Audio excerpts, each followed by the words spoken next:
വീട്ടിൽ വന്നിട്ട് തിരിച്ചു പോകാമെന്ന് പറഞ്ഞാൽ ഇത്തിരി വിഷമമുള്ളൊരു കാര്യമാണ്. എന്നാലും നമ്മൾ പോവുകയാണ്. ഇത്തവണ നമ്മൾ പോകുന്നത് കോഴിക്കോട്ടേക്കാണ് കേട്ടോ. അപ്പോൾ അതുകൊണ്ട് കുറച്ചൊരു സമാധാനമുണ്ട്. എറണാകുളത്തേക്കല്ലല്ലോ, നേരിട്ട് എറണാകുളത്തേക്ക് പോകുമ്പോൾ ഒരു വിഷമമാണ് കേട്ടോ. കോഴിക്കോട് പോയാൽ പിന്നെയും നമ്മൾ നാട്ടുമ്പുറമൊക്കെ ആയിട്ടുള്ള വിശേഷങ്ങളൊക്കെ ആയിട്ട് നമുക്ക് ഇങ്ങനെ ഇരിക്കാമല്ലോ.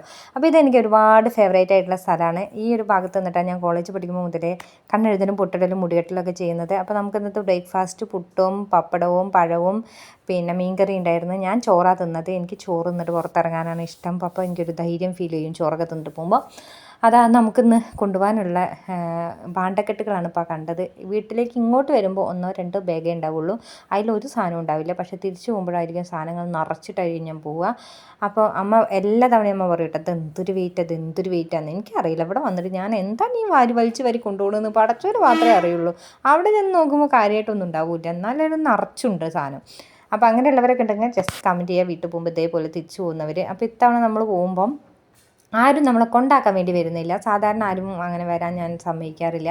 മിക്കവാറും ഞാൻ ഒറ്റയ്ക്ക് പോവും. അല്ലാന്നുണ്ടെങ്കിൽ പകുതി വഴിക്ക് കൊണ്ടുവിട്ടുതരാൻ മതി എന്നൊക്കെ പറയും. ഫുള്ളായിട്ട് വന്നിട്ട് അവരവിടെ വീട്ടിൽ വന്നിട്ട് ടാറ്റ ബൈ ബൈ പറഞ്ഞു പോകുമ്പോൾ എനിക്ക് ഇപ്പോഴും വിഷമമാണ്.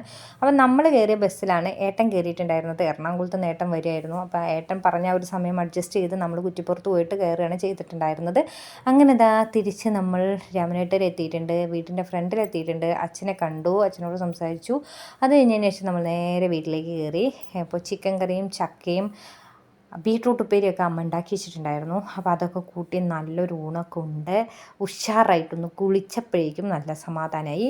അത് കഴിഞ്ഞതിന് ശേഷം അച്ഛനും മക്കളും കൂടെ മുറ്റത്ത് ഇറങ്ങിയിട്ട് പേരയ്ക്ക പറിക്കലും മാങ്ങ പറിക്കലൊക്കെ ആയിട്ടുണ്ട്. ഞാൻ കുറച്ച് നേരം കിടക്കാൻ പോയി. അപ്പോൾ അത്രയേ ഉള്ളൂ. ടാറ്റാ.